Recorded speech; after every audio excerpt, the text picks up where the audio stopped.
giấc miên tra là nó mình ngồi lên kim khung tu cho xin gì đi dân linh là hin cơ tung ai nô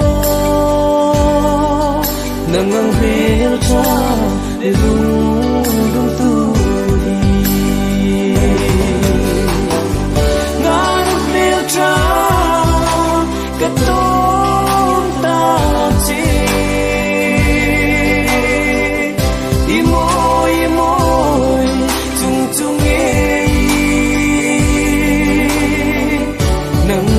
sắc bên trà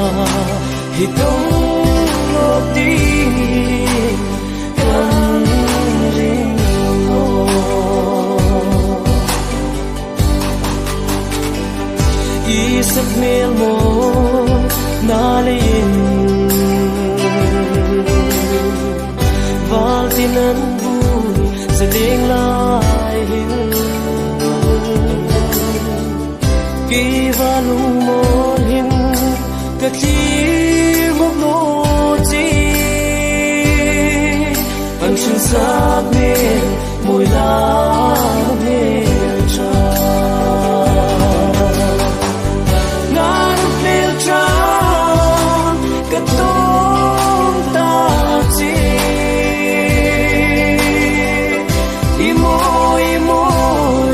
chung chung nghe nắng sắc bên trà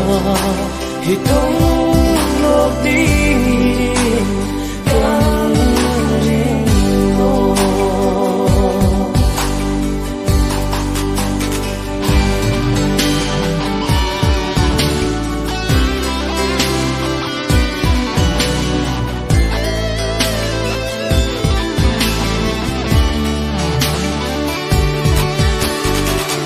chung khu na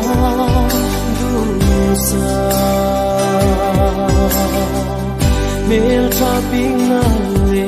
dei bok si nang nang tung no ding in kan ring no ilova mo sung sung nge ngan mel tra ka to